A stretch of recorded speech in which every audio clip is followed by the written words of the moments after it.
Hi friends, welcome to our channel. நம்ம channel இன்னைக்கு பார்க்க போகிறது 12th எக்கனாமிக்ஸ். அதில் லெசன் 9 நிதி பொருளியல் அப்படின்ற லெசன். இந்த லெசனுக்கான ரீடிங் வீடியோ தான் பார்க்க போகிறோம். அதில் ஃபுல் அண்ட் ஃபுல் ரீடிங் தான் இருக்கும், பார்க்கலாம். 12th எக்கனாமிக்ஸ் லெசன் 9 நிதி பொருளியல். ஆகாறு அளவிட்டி தாயினும் கேடில்லை போகாறு அகலாக்கடை. திருக்குறள். புரிதலின் நோக்கங்கள். நிதி பொருளியலின் பொருள், பாடக்கருத்து ஆகியவற்றை பற்றி அறிந்து கொள்ளுதல், நேர்முக மறைமுக வரிகளை பற்றி அறிந்து கொள்ளுதல், நிதிக்குழுவின் பணிகளை பற்றி அறிந்து கொள்ளுதல். அறிமுகம். நிதி பொருளியல் என்ற பதம் புதிய ஒன்றாகும். இதன் பழைய புகழ் பெற்ற பாடம் பொதுநிதி என்பதாகும். பொதுநிதி என்ற பாடம் அரசு நிதி பற்றிய செயல்பாடுகளோடு தொடர்புடையது. அது அரசு கருவூலத்தின் நிதி செயல்பாடுகள் பற்றி விவாதிக்கிறது. ஃபிஸ்கால் எனும் சொல் கிரேக்க மொழி சொல்லான கூடை என பொருள்படும். இது அரசின் பை என்பதை குறிக்கிறது. எனவே பொதுநிதி என்பதை நிதி பொருளியல் என அழைக்கப்படுகிறது.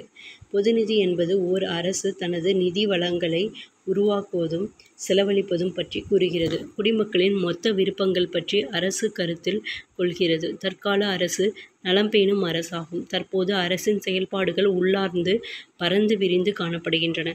இச்செயல்பாடுகளை செய்வதற்கு அரசுக்கு நிதி தேவைப்படுகிறது. இந்த பாடம் பொது வருவாய், பொது செலவு, பொதுக்கடன், வரவு செலவு திட்டம், கூட்டரசு நிதி, உள்ளாட்சி நிதி ஆகியவற்றை பற்றி விளக்குகிறது. ஃபஸ்ட்டு பொதுநிதி பொருள். பொதுநிதி என்பது அரசின் நிதி சார்ந்தவை பற்றி படிக்கக்கூடியதாகும். இது அரசின் வருவாய் பற்றியும் செலவுகளை பற்றியும் அவை ஒன்றோடொன்று எவ்வாறு சரி செய்து கொள்கின்றன என்பதை பற்றியும் விளக்குகின்றன. வரைவிலக்கணங்கள். பொதுநிதி என்னும் பாடம் அரசியலுக்கும் பொருளியலுக்கும் இடையே எல்லைக்கோடாக திகழ்கிறது. இது அரசின் பொது அதிகார வெவ்வேறு அமைப்பின் வரவு செலவுகளை பற்றியும் அவை ஒன்றோடொன்று சரி செய்து கொள்வதை பற்றியும் கருத்தில் கொள்கிறது. டால்டன். அரசின் வருவாய் மற்றும் செலவுகளின் இயல்பையும் கொள்கைகளையும் ஆராய்வதே பொது நிதியியலாகும். Adam Smith. பொது நிதியியலின் பாடப்பொருள் அல்லது எல்லை.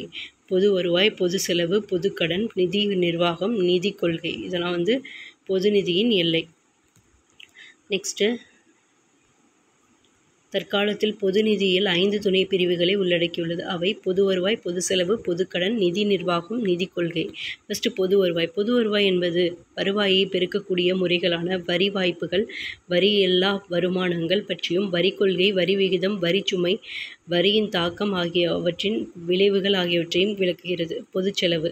இப்பகுதி அரசின் செலவு, பொதுச்செலவின் விளைவுகள், பொதுச்செலவை கட்டுப்படுத்துதல் ஆகியவை சார்ந்த அடிப்படை கோட்பாடுகளை கொண்டுள்ளது. பொதுக்கடன். பொதுக்கடன் என்ற பகுதியில் உள்நாடு வெளிநாட்டின் மூலம் பெறக்கூடிய கடன்களுக்கான வளங்களை பற்றி படிக்கிறது.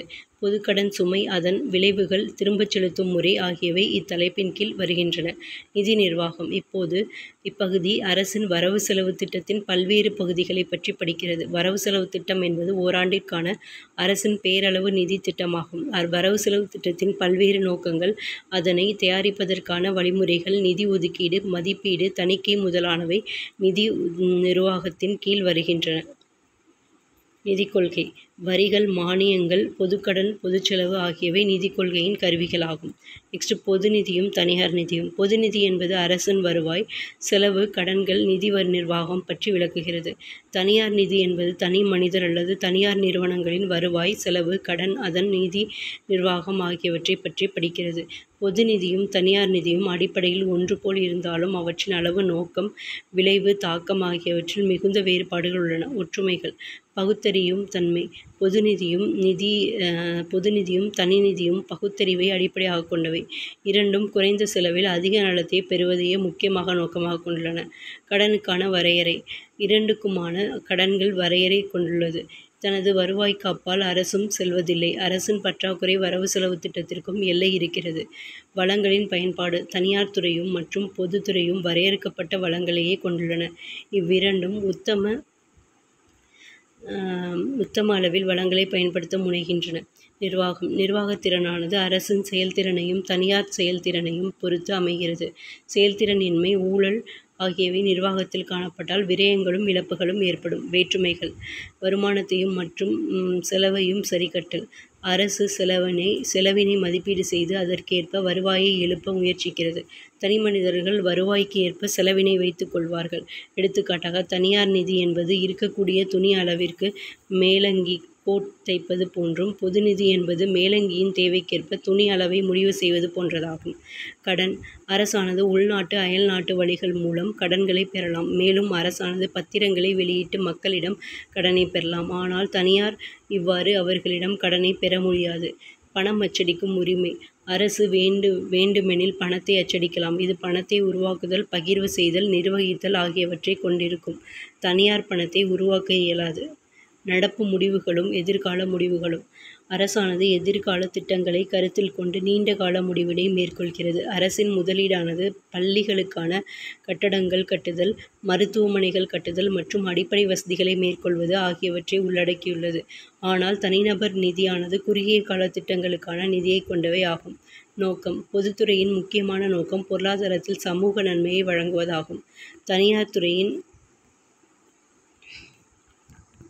நோக்கம் சொந்த நன்மையை உயர்த்துவது, அதாவது லாபத்தை உச்சப்படுத்துவதாகும். கட்டாய வருவாய் பெறுவதற்கான வழிகள்: தனிமனிதரின் வருமானத்திற்கான ஆதாரங்கள் குறைவாகும், ஆனால் அரசுக்கு அதிகமாகும். அரசு தனது அதிகார வரம்பை பயன்படுத்தி வருவாயை பெறலாம். பெரிய அளவிலான மாற்றங்களை கொண்டு வருவதற்கான திறன்: பொது நிதிக்கு வருவாய் சார்ந்த பெரிய முடிவுகளை எடுப்பதற்கான திறன் உண்டு. தனது வருவாயை திறமையாகவும் வெளிப்படையாகவும் அரசால் சரிகட்ட இயலும். ஆனால் தனிமனிதர்கள் அவ்வாறான பெரிய முடிவுகளை எடுக்க இயலாது. தற்கால அரசின் பணிகள்: தற்கால அரசானது காவல் அரசாக மட்டுமல்லாமல் நலன் பேணும் அரசாக உள்ளது.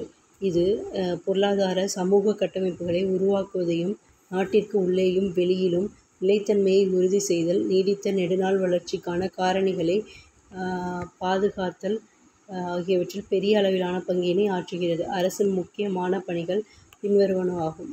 அரசின் பணிகள்: இராணுவம், நீதித்துறை, நிறுவனங்கள், சமூக நலன், கட்டமைப்பு, பேரின பொருளாதார கொள்கை, சமூக நீதி, முற்றுரிமை கட்டுப்பாடு. பாதுகாப்பு: உள்நாட்டு குழப்பங்களிலிருந்தும் வெளிநாட்டு படையெடுப்பிலிருந்தும் பொதுமக்களை பாதுகாப்பதே அரசின் முக்கியமான பணியாகும். அரசு போதுமான அளவில் காவல் மற்றும் இராணுவ நிலைகளை பராமரித்து பாதுகாப்பு பணிகளை செய்கிறது. நீதி வழங்குதல், தகராறுகளை தீர்த்தல் ஆகியவை அரசின் பணியாகும். அரசானது அனைத்து வகுப்பினரும் சமநீதி பெறும் வகையில் நீதி அமைப்பை ஏற்படுத்த வேண்டும். நிறுவனங்கள்: தனி நிறுவனங்கள் மீதான ஒழுங்குமுறைகளும் கட்டுப்பாடுகளும் தற்கால அரசின் பணியின் கீழ் வருகின்றன. அரசானது சில நிறுவனங்களின் சொந்தமாக கொண்டு அவற்றை வெற்றிகரமாக செயல்படுத்துவதும் அரசின் பொறுப்பாகும்.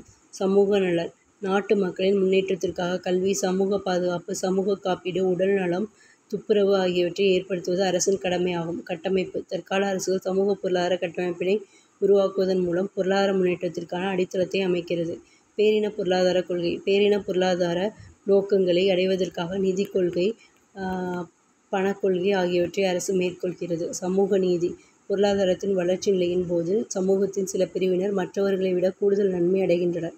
நிதி தீர்வை மூலம் வருவாயை மறுபகிர்வு செய்வதற்கு அரசானது தேவைப்படுகிறது.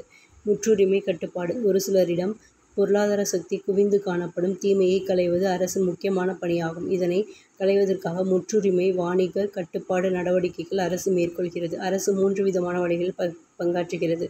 பண்டங்கள் மற்றும் பணிகளை உற்பத்தி செய்பவராக, பொது சமூக பண்டங்களை அளிப்பவராக, பொருளாதார முறையை ஒழுங்குபடுத்துவதராக. பொது செலவு: பொருள், மக்களின் சமூக தேவையை நிறைவேற்றுவதற்காக மத்திய மாநில உள்ளாட்சி அமைப்புகள் மேற்கொள்ளும் செலவினமே பொது செலவாகும். வரைவிலக்கணம்: பொது அமைப்புகளான மத்திய மாநில உள்ளாட்சி அமைப்புகள் சமூகத்தின் பொதுவான விருப்பங்களை நிறைவு செய்வதற்காக மேற்கொள்ளப்படக்கூடிய செலவுகள் பொது செலவாகும் என வரையறை செய்யப்படுகிறது. பொது செலவின் வகைப்பாடு பின்வருவனவாகும். நன்மை அடிப்படையிலான பாகுபாடு: கான், பிலின் ஆகியோர் பொது செலவை நன்மை அடிப்படையில் 4 வகைப்படுத்துகிறார்கள். அவை அனைத்து சமூகத்திற்கும் பலன் அளிக்கின்ற பொது செலவு. எடுத்துக்காட்டாக, பொது நிர்வாகம், இராணுவம், கல்வி, பொது சுகாதாரம், போக்குவரத்து ஆகியவற்றிற்கான செலவுகள். சில மக்களுக்கான சிறப்பு நன்மை தரக்கூடிய, முழு சமுதாயத்திற்கும் பொது நன்மை தரக்கூடிய செலவுகள். எடுத்துக்காட்டு, நீதி நிர்வாகம். ஒரு குறிப்பிட்ட பிரிவினருக்கு நேரடியாக நன்மை தரக்கூடிய, சமுதாயத்திற்கு மறைமுகமாக நன்மை தரக்கூடியதுமான செலவுகள். எடுத்துக்காட்டு, சமூக பாதுகாப்பு, பொது நலன், ஓய்வூதியம், வேலைவாய்ப்பின்மைக்கான நிவாரணம் ஆகியவற்றிற்கான செலவுகள். சில மனிதர்களுக்கு சிறப்புத்தன்மை பயக்கும் வகையிலான செலவு, எடுத்துக்காட்டாக ஒரு குறிப்பிட்ட தொழிலுக்கான மானியம் வழங்குதல். பணி அடிப்படையிலான வகைப்பாடு. ஆடம் ஸ்மித் பொது செலவினை அரசின் பணிகள் அடிப்படையில் பின்வருமாறு வகைப்படுத்துகிறார். பாதுகாத்தல் பணிகள். ஒரு நாட்டின் குடிமக்களை அயல்நாட்டு ஆக்கிரமிப்பு, உள்நாட்டு சீரழிவு ஆகியவற்றிலிருந்து பாதுகாப்பதற்கான செலவை உள்ளடக்கியுள்ளது. எடுத்துக்காட்டாக பாதுகாப்பு, காவல்துறை, நீதிமன்றங்கள் முதலானவற்றிற்கான செலவுகள். வணிகப் பணிகள். வணிகம் வளர்ச்சிக்காக மேற்கொள்ளக்கூடிய பொது செலவை உள்ளடக்கியது. எடுத்துக்காட்டாக போக்குவரத்து, செய்தி தொடர்பு மேம்படுத்துவதற்கான செலவுகள். வளர்ச்சிப் பணிகள். இது கட்டமைப்பு, தொழில் மேம்பாட்டிற்கான பொது செலவை உள்ளடக்கியுள்ளது. பொது செலவு அதிகரிப்பதற்கான காரணங்கள். தற்கால அரசு என்பது நலம் பேணும் அரசாகும். இதில் அரசானது சமூக, பொருளாதார, அரசியல் சார்ந்த பணிகளை செய்து தர வேண்டியுள்ளது. இவை பொது செலவு அதிகரிப்பதற்கான காரணங்களாக உள்ளன. மக்கள் தொகை வளர்ச்சி. 67 ஆண்டு கால திட்டங்களில் இந்தியாவின் மக்கள் தொகை 1951 36.1 கோடியிலிருந்து 2011 121 கோடியாக உயர்ந்துள்ளது. மக்கள் தொகை வளர்ச்சியினால் உடல்நலம், கல்வி, சட்டம் ஒழுங்கு போன்றவற்றிற்கு பேரளவு முதலீடு செய்ய வேண்டியிருக்கிறது. இளைஞர்களுக்கான கல்விக்காகவும் பணிகளுக்காகவும், முதியோர்களுக்கான ஓய்வூதியம், சமூக பாதுகாப்பு, உடல்நலத்திற்கான வசதிகள் ஏற்படுத்தவும் பொதுச் செலவு அதிகமாகிறது. பாதுகாப்பு செலவு. இந்தியாவில் பாதுகாப்பிற்கான செலவு அதிகரித்த வண்ணம் உள்ளது. இராணுவ தளவாடங்களை புதுமைமயமாக்குவதால் இராணுவ செலவு பல மடங்கு அதிகரித்துள்ளது. 1990-91 ஆண்டு ரூபாய் 10,874 கோடியாக இருந்த அரசின் பாதுகாப்பு செலவு 2018-19 ஆண்டு 2,95,511 கோடியாக அதிகரித்துள்ளது. அரசு மானியங்கள். இந்திய அரசானது உணவு, உரங்கள், முன்னுரிமைத் துறைக்கான கடன் வழங்கல், ஏற்றுமதி, கல்வி முதலான பல இனங்களுக்கு மானியங்களை வழங்குகிறது. மானியங்களுக்கான தொகை மிக அதிகமாக இருப்பதால் பொது செலவு பல மடங்கு அதிகரித்துள்ளது. 1991 ஆண்டில் மத்திய அரசின் மானியத்திற்கான செலவு 9,581 கோடியிலிருந்து ரூபாய் 2,29,715.67 கோடியாக 2018-19 ஆண்டு அதிகரித்துள்ளது. மற்றொரு புறம் பெரும் நிறுவனங்களுக்கு மானியமாக ஊக்கத்தொகை 5 லட்சம் கோடிக்கு மேல் வழங்கியுள்ளது. கடன் சேவைகள். அரசானது அதிகமான அளவில் உள்நாட்டு, அயல்நாட்டு ஆதாரங்கள் மூலம் கடன் பெற்றுள்ளது. அதன் விளைவாக அரசு கடனை திரும்பி செலுத்துவதற்கான அதிக பணம் தேவைப்படுகிறது. ஒன்றிய அரசின் வட்டி செலுத்துதல்களுக்கான தொகை 1990-91 ஆண்டு ரூபாய் 21,500 கோடியிலிருந்து 18-19 ஆண்டு 5,75,794 கோடியாக அதிகரித்துள்ளது. வளர்ச்சித் திட்டங்கள். அரசு பல்வேறு வளர்ச்சித் திட்டங்களை மேற்கொள்கிறது. அவையாவன நீர்ப்பாசனம், இரும்பு, எஃகு, கனரக எந்திரங்கள், எரிசக்தி, தொலைத்தொடர்பு முதலானவை ஆகும். இந்த வளர்ச்சித் திட்டங்களுக்கு அதிக அளவு முதலீடு தேவைப்படுகிறது. நகரமயமாக்கல். நகரங்களில் மக்கள் தொகை விரைவாக அதிகரித்து வருகிறது. 1950-51 ஆண்டு மொத்த மக்கள் தொகையில் 17 விழுக்காட்டினர் நகர்ப்புறத்தில் வாழ்ந்தனர். தற்போது நகர மக்கள் தொகை 43 விழுக்காடு அளவில் அதிகரித்துள்ளது. தற்போது 54 நகரங்களில் 1 மில்லியன் மக்கள் தொகைக்கு மேல் உள்ளது. இதனால் சட்டம் ஒழுங்கை பராமரிப்பதற்கு, கல்வி, குடிமை ஆகிய வசதிகளை மேற்கொள்ள அதிக அளவில் செலவுகள் ஏற்படுகின்றன. தொழில்மயமாக்கல். அடிப்படை கனரக தொழில்களுக்கு அதிக அளவு மூலதனம் தேவைப்படுகிறது. மேலும் இது உற்பத்திக்கு நீண்ட காலத்தையும் எடுத்துக்கொள்ளும். அரசானது இத்தகைய தொழிற்சாலைகளுக்கு திட்டமிட்ட பொருளாதாரத்தில் துவங்க வேண்டியுள்ளது. மேலும் வளர்ச்சி குன்றிய நாடுகளில் போக்குவரத்து, செய்தி தொடர்பு, எரிசக்தி, எரிபொருள் முதலான அடிப்படை வசதிகள் தேவைப்படுகின்றன.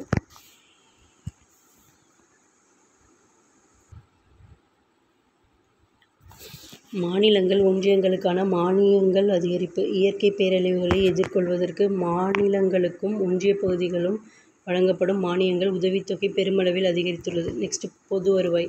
பொது வருவாய் என்பது பொது நிதியியலில் முக்கியமான இடம் வகிக்கிறது. மக்களின் நலனுக்காக அரசு பல்வேறு பணிகளை மேற்கொள்ள வேண்டியுள்ளது. பொதுச் செலவுகள் உயர்ந்து வருவதால் அதனை பொது வருவாயின் மூலமே சரி செய்ய முடியும். பொது வருவாயை அதிகரிப்பது என்பது பொதுச் செலவின் அவசியம், மக்களின் செலுத்தும் திறன் ஆகியவற்றின் அடிப்படையில் அமையும். பொருள்.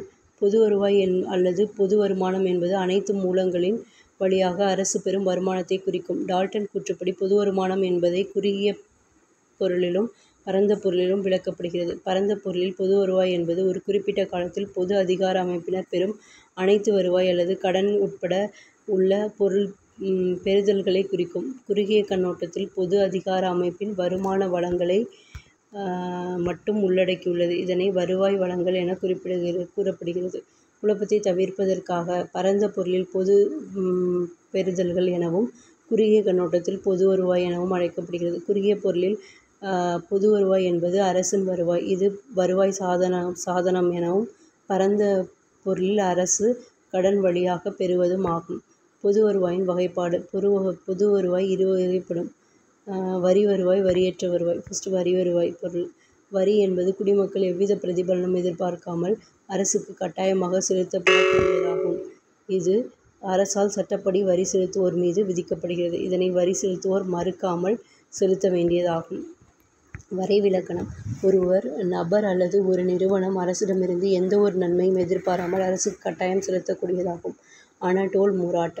வரி என்பது பொது அதிகார அமைப்பினால் விதிக்கப்பட்டதை செலுத்த வேண்டிய ஒரு கட்டாய பங்களிப்பாகும். செலுத்தப்பட்ட தொகைக்கு சமமான பலனை எதிர்பாராமல் செலுத்த வேண்டியதாகும். இது தண்டத் தொகை அல்லது சட்டப்பூர்வமான குற்றத்திற்காக விதிக்கப்படுவதல்ல. டால்டன். வரியின் சிறப்பியல்புகள். வரி என்பது அரசுக்கு கட்டாயமாக செலுத்தப்பட வேண்டிய ஒன்றாகும். மக்கள் மீது சுமத்தப்படுகின்ற வரியை கட்டாயம் செலுத்த வேண்டும். வரியை செலுத்த மறுப்பது தண்டிக்கப்படக்கூடிய குற்றமாகும். பொது நிர்வாகத்தினரிடம் வரி செலுத்துவோர் எவ்வித பிரதிபலனும் எதிர்பாராமல் செலுத்த வேண்டியது.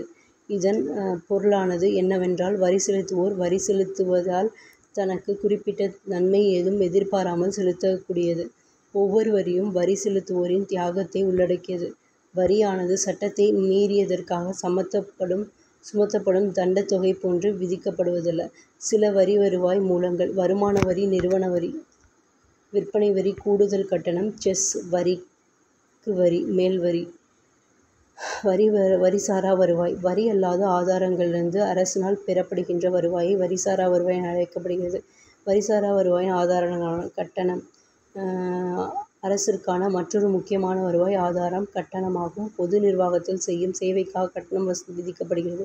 கட்டணம் என்பது வரியைப் போல் கட்டாயம் செலுத்தப்படக்கூடியதல்ல. அரசானது சில பணிகளை செய்வதற்காக கட்டணங்களை வசூலிக்கிறது. எடுத்துக்காட்டாக, கட்டணம் என்பது பாஸ்போர்ட், ஓட்டுநர் உரிமங்கள் முதலானவற்றை வழங்குவதற்காக விதிக்கப்படுகிறது. நெக்ஸ்ட்டு, தண்டத்தொகை. சட்டத்தை மீறுவோர் மீது சுமத்தப்படுவது தண்டத்தொகை ஆகும். எடுத்துக்காட்டாக, சாலை விதிகளை மீறுதல்.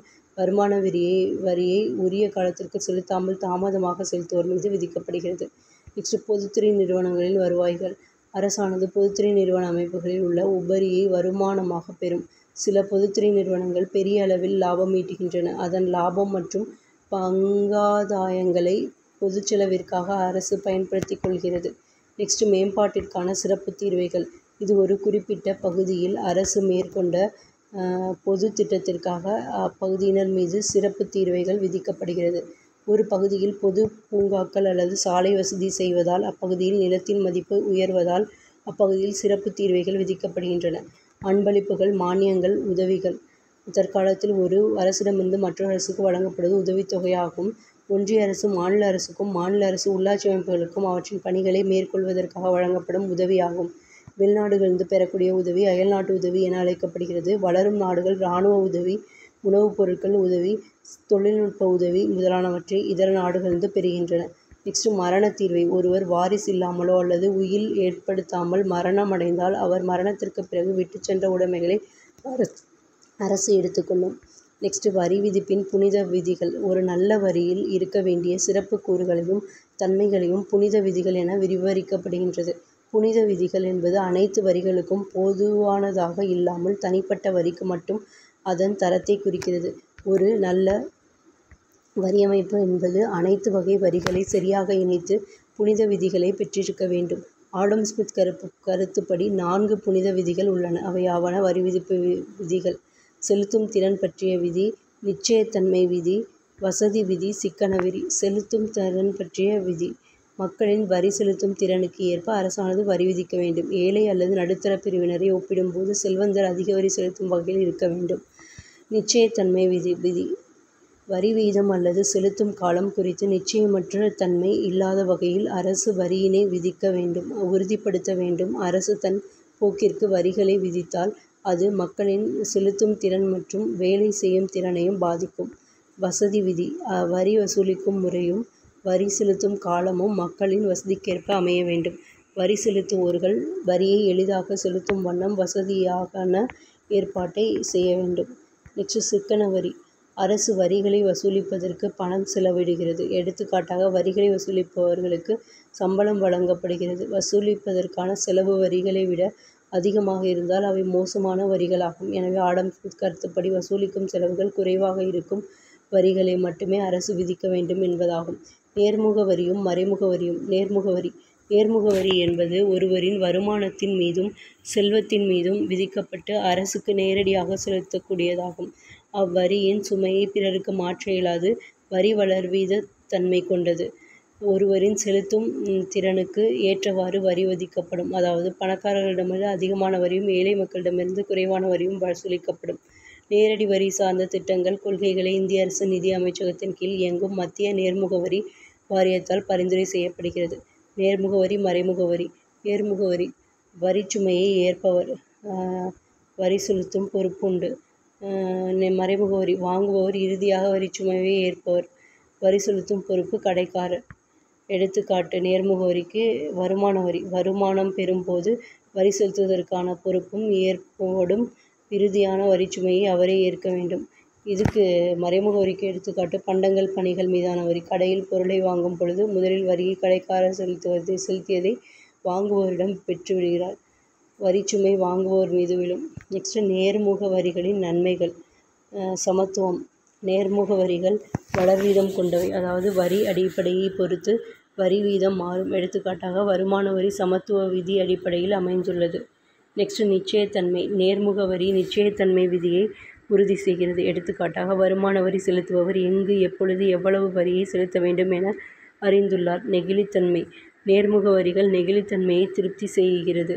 வருமான வரியானது வருமானத்தின் நெகிழ்ச்சியை பொறுத்து அமையும்.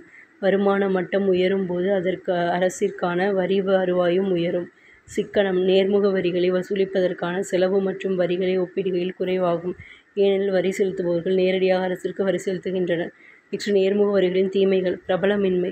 நேர்முக வரி பிரபலம் இல்லாமல் உள்ளது. மேலும் இது வசதி குறைவானதாகவும் நெகிழ்ச்சி குறைவானதாகவும் உள்ளது. உற்பத்தி திறன் பாதிக்கப்படுகிறது. பல்வேறு பொருளாதார வல்லுநர்கள் கருத்துப்படி நேர்முக வரி உற்பத்தி திறனை பாதிக்கிறது. குடிமக்கள் அதிக வரி தொகையை செலுத்த வேண்டியதால் வருமானம் அதிகம் ஈட்ட வேண்டும் என்ற விருப்பம் இல்லாமல் உள்ளனர். வசதி குறைவு. கணக்கு பராமரித்தல் வரி தாக்கல் செய்வதல் மொத்தமாக வரி செலுத்துதல் ஆகியவற்றிலும் வரி செலுத்துபவருக்கு வசதி குறைவாக உள்ளது. நெக்ஸ்ட் வரி ஏய்த்தல். நேர்முக வரியின் சுமை அதிகமாக இருப்பதால் வரி செலுத்துபவர்கள் வரியை ஏய்ப்பதற்கு முயல்கின்றனர். இது கருப்பு பணம் உருவாவதற்கு வாய்ப்பாவதால் அது பொருளாதாரத்திற்கு பாதிப்பை ஏற்படுத்துகிறது.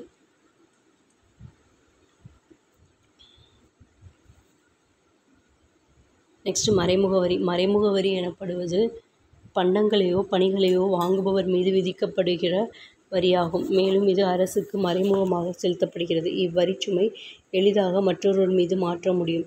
ஏழை அல்லது பணக்காரர் என யாராக இருந்தாலும் அவர்கள் மீது சமமாக சுமத்தப்படும். பல்வேறு மறைமுக வரிகள் உள்ளன. அவை உற்பத்தி வரி. உற்பத்தியாளர் வரியை செலுத்தினாலும் அச்சுமையை மொத்த அல்லது சில்லறை விற்பனையாளரிடம் மாற்றிவிடுவர். விற்பனை வரி. கடை உரிமையாளர் அல்லது சில்லறை விற்பனையாளர்களால் முதலில் செலுத்தப்பட்டு வரிச்சுமையை பண்டங்கள் பணிகளுக்காக விற்பனை வரியுடன் நுகர்வோர்களுக்கு மாற்றப்படுதல் ஆகும். சுங்கத்தீர்வை. வெளிநாடுகளிலிருந்து பெறக்கூடிய பண்டங்களுக்கு இறக்குமதி தீர்வை செலுத்தப்படும். ஆனால் இதனை இறுதியாக நுகர்வோர்கள் மீதும் சில்லறை வணிகர்கள் மீதும் மாற்றப்படும். கேளிக்கை வரி. திரையரங்கு உரிமையாளர் மீது உள்ள பொறுப்பை திரைப்படம் காண வருபவர்கள் மீதும் மாற்றுகின்ற வரியாகும். சேவை வரி. தொலைபேசி காப்பீட்டு உணவு விடுதி முதலான சேவைகளுக்காக செலுத்தக்கூடிய கட்டணமாகும். நெக்ஸ்ட் மறைமுக வரிகளின் நன்மைகள். பரந்து காணப்படுதல். ஃபஸ்ட்டு எல்லா நுகர்வோர்களும் அவர்கள் ஏழை அல்லது பணக்காரர்களாக இருந்தாலும் மறைமுக வரிகளை செலுத்த வேண்டும். இதனால்தான் மறைமுக வரிகளை விட மறைமுக வரிகள் நேர்முக வரிகளை விட மறைமுக வரிகள் அதிகமானவர்களை உள்ளடக்கியுள்ளது. எடுத்துக்காட்டாக இந்தியாவில் 2 விழுக்காட்டினர் மட்டுமே வருமான வரி செலுத்துகிற நிலையில் மறைமுக வரியை அனைவரும் செலுத்துகின்றனர். நெக்ஸ்ட் சமத்துவம். பணக்காரர்களால் பயன்படுத்தப்படக்கூடிய ஆடம்பர பண்டங்கள் மீது அதிக வரி சுமத்தப்படுவதால் மறைமுக வரி சமத்துவ விதியின் அடிப்படையில் அமைகிறது. நெக்ஸ்ட் சிக்கனத்தன்மை.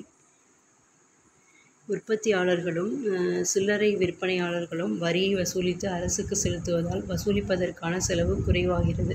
வணிகர்கள் மதிப்புமிக்க வரி வசூலிப்பவர்களாக செயலாற்றுகின்றனர். உடலுக்கு தீங்கான பண்டங்களின் நுகர்வை குறைக்கிறது. அரசானது உடலுக்கு தீங்கு விளைவிக்கக்கூடிய பண்டங்கள் மீது மறைமுக வரி விதிக்கிறது. எடுத்துக்காட்டாக புகையிலை, மது முதலான பண்டங்கள் மீதான வரி. இது பாவ வரி என அழைக்கப்படுகிறது. வசதியானது. மறைமுக வரியானது பண்டங்கள் பணிகள் மீது விதிக்கப்படுகிறது. நுகர்வோர் இதனை வாங்கும்போது விலையுடன் சேர்த்து செலுத்திவிடுவதால் வரி செலுத்துவதை உணர்வதில்லை. மறைமுக வரியின் தீமைகள். வசூலிக்கும் செலவு அதிகம். நேர்முக வரியை ஒப்பிடும்போது மறைமுக வரியை வசூலிக்க ஆகும் செலவு அதிகமாகும்.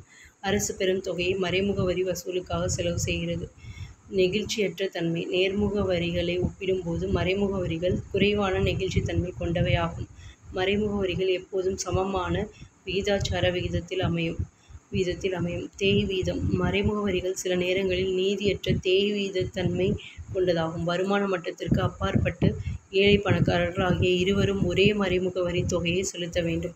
உறுதியின்மை. மறைமுக வரிகள் உயரும் போது விலை உயர்வதால் பண்டங்களுக்கான தேவை குறைகிறது. ஆகையால் அரசு எதிர்பார்க்கக்கூடிய வருவாய் வசூல் பற்றி உறுதியற்று காணப்படுகிறது. எனவேதான் டால்டன் 2+2 என்பது 4 அல்ல, அது 3 அல்லது அதற்கும் குறைவாக இருக்கும் என மறைமுக வரியை குறிப்பிடுகிறார். குடிமை உணர்வின்மை. விலையுடன் வரி மறைந்திருப்பதால் நுகர்வோர்கள் வரி செலுத்துவது பற்றி விழிப்புணர்வு பெற்றிருக்கவில்லை. நெக்ஸ்ட் ஒப்பீட்டு வரைபடம். ஒப்பீட்டிற்கான அடிப்படை நேர்முக வரி, மறைமுக வரி. ஒப்பீட்டிற்கான அடிப்படை. பொருள். நேர்முக வரி என்பது ஒருவரின் வருமானம், செல்வத்தின் மீது விதிக்கப்பட்டு நேரடியாக அரசுக்கு செலுத்துவதாகும். மறைமுக வரி என்பது ஒருவர் நுகரும் பண்டங்கள் பணிகள் மீது விதிக்கப்பட்டு மறைமுகமாக அரசுக்கு செலுத்துவதாகும். இயல்பு. வளர்வீதம். நேர்முக வரின்றது வளர்வீதம், மறைமுக வரின்றது தேய்வீதம். சுமையும் தாக்கமும். நேர்முக வரி ஒரே ஒருவர் மீது வரி விழுகிறது. மறைமுக வரி பலர் மீதும் வரிச்சுமை விழுகிறது. வரி அடிப்படை. வரி செலுத்துபவரின் வருமானமும் செல்வமும் நேர்முகத்தில். மறைமுகத்தில் பண்டங்கள் பணிகள் வாங்கும்போது, விற்கும்போது, உற்பத்தியின் போது. வரி ஏய்ப்பு. நேர்முகத்தில் வரி ஏய்த்தலுக்கு வாய்ப்பு உள்ளது. மறைமுகத்தில் பொருளின் விலையிலேயே வரி சேர்ந்திருப்பதால் வரி ஏய்ப்பு கடினமாகும். பணவீக்கம். நேர்முக வரி பணவீக்கத்தை குறைப்பதற்கு உதவுகிறது. மறைமுக வரி விலை உந்து பணவீக்கத்தை ஏற்படுத்துகிறது. நெக்ஸ்ட் விதிக்கப்படுதல், வசூலித்தல். தனியொருவர், இந்து கூட்டு குடும்பம், நிறுவனம் ஆகியோரிடமிருந்து வசூலிக்கப்படுகிறது நேர்முக வரி. மறைமுக வரி பண்டங்கள் பணிகளை நுகர்வோர் மீது விதிக்கப்பட்டு மதிப்பீட்டாளரால் செலுத்தப்படுகிறது. சுமை. மற்றொருவர் மீது மாற்றப்படுகிறது நேர்முக வரியில். மறைமுக வரியில் மற்றொருவர் மீது நேர்முக வரியில் மற்றவர் மீது மாற்ற முடியாது, மறைமுக வரியில் மற்றவர் மீது மாற்றிவிடக்கூடியது. நெக்ஸ்ட் பண்டங்கள் பணிகள் வரி. இந்தியாவில் காணப்பட்ட பல்வேறு மறைமுக வரிகளுக்கு மாற்றாக பண்டங்கள் பணிகள் வரி கொண்டு வரப்பட்டது. சரக்கு பணிகள் வரி சட்டம் பாராளுமன்றத்தில் 2017 மார்ச் 29 நிறைவேற்றப்பட்டு 2017 ஜூலை 1 முதல் நடைமுறைக்கு கொண்டு வரப்பட்டது. இந்தியாவில் பண்டங்கள் பணிகள் வரி விரிவான பல படிநிலைகளில் இலக்கு அடிப்படையில் ஒவ்வொரு மதிப்பு கூட்டின் போது விதிக்கப்படுகிறது. சுருங்கக்குறியின் பண்டங்கள் பணிகள் வரியானது பண்டங்கள் பணிகள் அளிப்பின் மீது விதிக்கப்படும் மறைமுக வரியாகும். நாடு முழுவதற்குமான ஒரே மறைமுக வரியாக ஜிஎஸ்டி உள்ளது. ஜிஎஸ்டி பல்முனை வரி. ஒருமுனை வரியாக உற்பத்தியாளர் அல்லது நுகர்வோருக்கு அளிப்போர் மீது விதிக்கப்படுகிறது.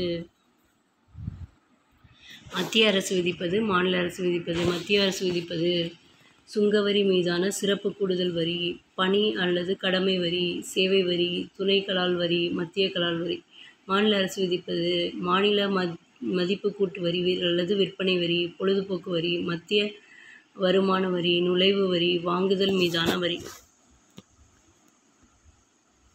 ஜிஎஸ்டியின் கீழ் இறுதி விற்பனையின் மேல் சுமத்தப்படுகின்ற வரியாகும். மாநிலத்திற்குட்பட்ட விற்பனையில் மத்திய பண்டங்கள் பணிகள் வரி சிஜிஎஸ்டி, மாநில பண்டங்கள் பணிகள் வரி எஸ்ஜிஎஸ்டி விதிக்கப்படுகிறது. மாநிலங்களுக்கிடையேயான விற்பனையில் ஒருங்கிணைந்த ஜிஎஸ்டி ஐஜிஎஸ்டி விதிக்கப்படுகிறது. இட அடிப்படையிலானது. சரக்குகள் தமிழ்நாட்டில் உற்பத்தி செய்யப்பட்டு கர்நாடகாவில் இறுதியாக நுகர்வோருக்கு விற்கப்படுவதாக கொள்வோம். இந்த சூழ்நிலையில் முழு வரி வருவாயும் கர்நாடகாவிற்கே செல்லும், தமிழ்நாட்டிற்கல்ல. ஜிஎஸ்டியின் உள்ளடக்கங்கள். ஜிஎஸ்டி 3 வகைப்படும். அவையாவன சிஜிஎஸ்டி, எஸ்ஜிஎஸ்டி, ஐஜிஎஸ்டி. சிஜிஎஸ்டி மாநிலங்களுக்குள்ளே நடைபெறுகின்ற விற்பனையில் மத்திய அரசால் வசூலிக்கப்படுவதாகும். எடுத்துக்காட்டு மாநிலத்திற்குள் ஒன்றிய பகுதி. எஸ்ஜிஎஸ்டி மாநிலத்திற்குள் நடைபெறும் விற்பனையில் மாநில அரசால் வசூலிக்கப்படுவதாகும். எடுத்துக்காட்டு மாநிலத்திற்குள் ஒன்றிய பகுதி. ஐஜிஎஸ்டி மாநில அரசுகளுக்கிடையேயான விற்பனையில் மத்திய அரசால் வசூலிக்கப்படுவதாகும். எடுத்துக்காட்டு மராட்டிய மாநிலத்திலிருந்து தமிழ்நாட்டுக்கு பொருள் விற்பனை. நெக்ஸ்ட், பெரும்பாலான நேரங்களில் இந்த வரி அமைப்பு கீழ் உள்ளவாறு அமைகிறது. பேர நடவடிக்கை, புதிய ஆளுகை, பழைய ஆளுகை. பேர நடவடிக்கை, மாநிலங்களுக்குள்ளேயான விற்பனை. சிஜிஎஸ்டி + எஸ்ஜிஎஸ்டி புதிய ஆளுகை. பழைய ஆளுகை விஏடி + மத்திய ஆயத்தீர்வை அல்லது பணிகள் வரி. வருவாயை ஒன்றிய அரசும் மாநில அரசும் சமமாக பகிர்ந்து கொள்ளும். மற்ற மாநிலத்தில் விற்பனையின் போது ஐஜிஎஸ்டி மத்திய விற்பனை வரி + ஆயத்தீர்வை அல்லது பணி வரி. மாநிலங்களுக்கு இடையேயான விற்பனையில் ஒரே ஒரு வரி மட்டும் விதிக்கப்பட்டு ஒன்றிய அரசு அந்த வருவாயை இட அடிப்படையில் பகிர்ந்து கொள்ளும். விற்பனை வரியின் இயல்பு. வாட் மற்றும் ஜிஎஸ்டி. ஜிஎஸ்டி வரியானது பண்டங்கள் பணிகள் விற்பனையில் உள்ள அடித்தள விலையை நீக்கியது. இது பண்டங்களுக்கான செலவில் நேரடி விளைவை ஏற்படுத்தியது. இது வரிக்கு வரி என்பதை நீக்கியதால் பண்டங்களுக்கான சேவை குறைந்தது. வாட் எனப்படுவது அடித்தள விளைவில்லாத பல்முனை வரியாகும். ஜிஎஸ்டி என்பது அடித்தள விளைவில்லாத ஒருமுனை வரியாகும். ஜிஎஸ்டியின் நன்மைகள். வரி மீதான வரி இம்முறையில் நீக்கப்படுவதால் பொருட்களுக்கான செலவு குறைகிறது. இது நேரிடையாக பண்டங்களின் செலவில் பிரதிபலிக்கிறது. ஜிஎஸ்டி எனப்படுவது தொழில்நுட்ப ரீதியில் அமைந்ததாகும். பதிவு செய்தல், வரி தாக்கல் செய்தல், கூடுதலாக செலுத்துவதை திரும்பப் பெறுதல், கோரிய விளக்கங்களுக்கு பதிலளித்தல் போன்றவற்றை ஜிஎஸ்டி இணையத்தில் செய்யப்படுகிறது. இதனால் அனைத்து செயல்பாடுகளும் விரைவாக நடைபெறுகின்றன. பொதுக்கடன். 18-19ஆம் நூற்றாண்டுகளில் அரசின் செயல்பாடானது குறைவானதாகும். ஆனால் 20ஆம் நூற்றாண்டிலிருந்து அரசிற்கான பொறுப்புகள் அதிகரித்து கொண்டே இருந்துள்ளது. எனவே அரசானது ஏற்கனவே உள்ள பாரம்பரியமான வருவாயுடன் தனிமனிதரிடமும் உள்நாட்டு வெளிநாட்டு நிறுவனங்களிடமும் கடன்கள் வாங்குகிறது. வளர்ச்சி குன்றிய நாடுகள் வளர்ச்சி திட்டங்களுக்காக அதிகமாக கடன் பெறுகின்றன. சில நாடுகள் இத்தகைய கடன்களினால் கடன் பொறியில் சிக்கியுள்ளது. வரைவிலக்கணம். கடன் என்பது அரசு கருவூலத்தால் கடன் வழங்கியோர்களுக்கு வட்டியும் அசலும் கொடுப்பதற்கான உத்தரவாதமாகும். நடப்பு நிதி பற்றாக்குறையை சரி செய்வதற்காக திரட்டப்படும் நிதியாகும். பிலிவ் இ. டெய்லர். பொதுக்கடன் என்பது நிதிக்கருவிகள் வாயிலாக அரசானது தனியார் துறையிலுள்ள தனிமனிதர்கள் அல்லது நிறுவனங்களிடம் பெறுவதாகும். இதனைக் கொண்டு தனியார் துறையை தூண்டி அதன் மனித வளங்கள் பிற உண்மையான வளங்களை பெருக்குவதற்கும் அந்த நிதியினைக் கொண்டு வளங்களை வாங்குதல் அல்லது நலத்தை உருவாக்குதல் அல்லது மானியங்களை வழங்குதல் ஆகியவற்றைச் செய்தலை குறிப்பதாகும். Careless shop. பொதுக்கடனின் வகைகள். உள்நாட்டு பொதுக்கடன். உள்நாட்டுக் கடன் என்பது ஒரு நாட்டிற்குள் குடிமக்கள் பல்வேறு நிறுவனங்களிடமிருந்து அரசினால் பெறப்படும் கடனாகும். உள்நாட்டுக் கடன். பொதுக்கடன் என்பது செல்வத்தை மாற்றிக் கொள்வது பற்றியதாகும். உள்நாட்டு பொதுக்கடனின் முக்கிய ஆதாரங்களாவன அரசு பத்திரங்கள், ஆவணங்களை தனிமனிதர்கள் வாங்குதல், அரசிடமிருந்து பத்திரங்களை தனியார் வங்கிகளும் பொதுத்துறை வங்கிகளும் பெறுதல், அரசு பத்திரங்களை நிதிசாரா நிறுவனங்களாகிய யூடிஐ, எல்ஐசி, ஜிஐசி ஆகியவை பெறுதல். பண அளிப்பு வாயிலாக அரசிற்கு மைய வங்கி கடன் வழங்குகிறது. அரசின் செலவுகளை சந்திப்பதற்காக மைய வங்கி பணமாகவும் வழங்குகிறது. வெளிநாட்டு பொதுக்கடன். பன்னாட்டு நிறுவனம் வெளிநாட்டிலிருந்து பெறப்படும் கடன் அயல்நாட்டு கடன் என அழைக்கப்படுகிறது.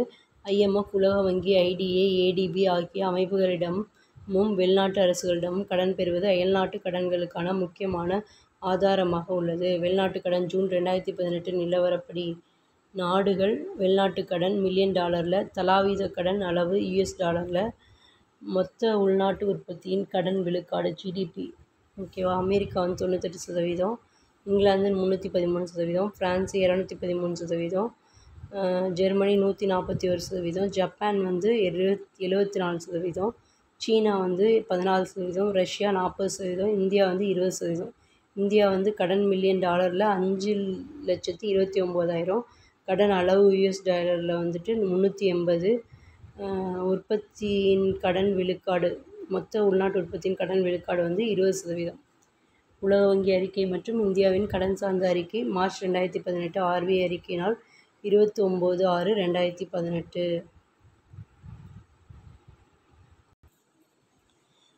பொதுக்கடன் அதிகரிப்பதற்கான காரணங்கள். பின்வரும் துணை தலைப்புகளில் பொதுக்கடன் அதிகரிப்பதற்கான காரணங்களை காணலாம். போர்க்கால ஆயத்தம். போர் நெருக்கடி தான் அரசின் பொதுக்கடனை அதிகரிப்பதற்கான முக்கியமான காரணியாக இருக்கின்றது. இன்றைய நாளில் போருக்கு ஆயத்தம் செய்தல், அணு ஆயுத திட்டங்களை ஆகியவற்றிற்கு அரசு பெருவாரியாக செலவு செய்கிறது. இதனால் கடன் ஏற்படுகிறது. நெக்ஸ்ட், சமுதாய தேவைகள். தற்கால அரசானது நல அரசாக செயல்படுவதால் சமுதாய தேவைகளான பொது சுகாதாரம், தூய்மை, கல்வி, காப்பீடு, போக்குவரத்து, தகவல் தொடர்பு முதலானவற்றை மேற்கொள்வதற்கும் மற்ற குறைந்த அளவு தேவைகளை மக்களுக்கு செய்கிறது. இதற்கான செலவினை மேற்கொள்ள பொதுக்கடனை பெற வேண்டியுள்ளது. பொருளாதார முன்னேற்றம், நிதி பற்றாக்குறை. அரசு நாட்டின் பொருளாதார முன்னேற்றத்திற்காக பல்வேறு திட்டங்களை மேற்கொள்கிறது. ரயில்வே கட்டுமானம், மின்சார திட்டங்கள், நீர்ப்பாசன திட்டங்கள், கனரக தொழிற்சாலைகள் அமைத்தல் முதலானவற்றிற்கு தேவையான வளங்களை பொதுக்கடன் வாயிலாக அரசு பெறுகிறது. அதிக அளவில் பொது செலவின் காரணமாக அரசு எப்பொழுதும் பற்றாக்குறை வரவு செலவு திட்டத்தை எதிர்கொள்கிறது. இந்த பற்றாக்குறையை கடன்களால் மட்டுமே சரி செய்ய முடியும். வேலைவாய்ப்பு. தற்காலத்தில் அரசு வேலையின்மை சிக்கலை எதிர்கொள்கிறது. பொதுச்செலவின் வாயிலாக இது போன்ற சிக்கல்களை தீர்ப்பது அரசின் கடமையாக உள்ளது. இதற்காக அரசு பெரிய தொகையினை செலவு செய்ய வேண்டியுள்ளது. இதனை பொதுக்கடன் வாயிலாகவே மேற்கொள்கிறது. பணவீக்கத்தை கட்டுப்படுத்துதல். புழக்கத்தில் உள்ள பணத்தை அரசு திரும்பப் பெற பொதுக்கடன் வழிமுறையை கையாளுகிறது. இதனால் விலையேற்றத்தை தடுக்கிறது. மந்தத்தை தடுத்தல். மந்த காலங்களில் தனியார் முதலீடு குறைவாக இருக்கும். இதனை ஈடுகட்ட அரசானது உள்நாட்டு, வெளிநாட்டு மூலங்களின் மூலம் கடன் பெறுவதை மேற்கொள்ளும். நெக்ஸ்ட், பொதுக்கடனை திரும்பச் செலுத்தும் முறைகள். பொதுக்கடன் தீர்வு என்பது பொதுக்கடனை திரும்பச் செலுத்தும் வழிமுறையை குறிப்பதாகும். அரசு விற்பனை செய்துள்ள பத்திரங்களை பொதுமக்கள் அதன் முதிர்வு காலத்தில் பத்திரங்களை ஒப்படைத்து அதற்கான தொகையை வட்டியுடன் பெறுவர். பொதுக்கடன் பின்வரும் வழிகளில் கடன் தீர்க்கப்படுகிறது. மூழ்கும் நிதி. கடனுக்கென அரசு தனியொரு நிதியினை ஏற்படுத்தும். அதனை மூழ்கும் நிதி என்பர். அரசு ஒவ்வொரு ஆண்டும் ஒரு குறிப்பிட்ட நிலையான தொகையை செலுத்துகிறது. கடன் முதிர்ச்சியடையும் போது வட்டியோடு அசலையும் சேர்த்து வழங்கும் வகையில் இந்நிதி பெருகிவிடும். இந்த முறை முதலில் இங்கிலாந்தைச் சேர்ந்த வால்போல் என்பவரால் அறிமுகப்படுத்தப்பட்டது. கடனை மாற்றுதல். பொதுக்கடன் திரும்பச் செலுத்தப்படும் மற்றொரு முறை கடன் மாற்றுதல் ஆகும்.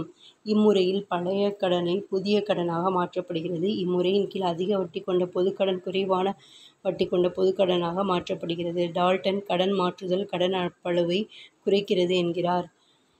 வரவு செலவு திட்ட உபரி வரவு செலவு திட்டத்தை அரசு தாக்கல் செய்யும் போது அந்த உபரியை கடனை திரும்பி செலுத்த பயன்படுத்தி கொள்ளும். பொது வருவாய் பொதுச் செலவை விட அதிகரிக்கும் போது உபரி ஏற்படுகிறது. இது எப்போதாவது தான் பயன்படுத்தப்படுகிறது. பகுதியாக செலுத்துதல். இந்த முறையின் கீழ் அரசு பொதுக்கடனை சமமான ஆண்டு தவணைகளாக செலுத்துகிறது. இது பொதுக்கடனை செலுத்தும் மிக எளிதான முறையாகும். கடன் மறுப்பு. அது அரசு கடன் செலுத்தும் சுமையிலிருந்து வெளிவருவதற்கான எளிமையான முறையாகும். இதில் அரசானது ஏற்கனவே செலுத்துவதாக உறுதியளித்த கடமையை மறுக்கும். இது கடனை திரும்பிச் செலுத்துவதாகாது, அதனை அளிப்பதாகும். சாதாரண சூழ்நிலையில் கடனை மறுக்க இயலாது, ஏனெனில் அது அரசின் நாணயத்தன்மையை பாதித்துவிடும். வட்டி வீதத்தை குறைத்தல். நிதிச் சிக்கல் ஏற்படும் நேரங்களில் கட்டாயமாக வட்டியை குறைத்து கடனை செலுத்துவதும் ஒரு வகையான கடன் தீர்வு முறையாகும். மூலதன தீர்வை. ஒரு தனி மனிதர் அல்லது நிறுவனம் ஒரு குறிப்பிட்ட அளவிற்கு மேல் அல்லது வளர்ச்சி போக்கில் உள்ள மூலதன சொத்துக்கள் பெற்றிருப்பின் அதன் மீது அரசு வரி விதித்து அதனை போர்க்கால கடனை செலுத்துவதற்கு பயன்படுத்துவதாகும். ஆனால் இது சர்ச்சைக்குரிய கடன் தீர்வை முறையாகும். நெக்ஸ்ட், வரவு செலவு திட்டத்திலிருந்து நெக்ஸ்ட் பார்ட்டில் பார்க்கலாம்.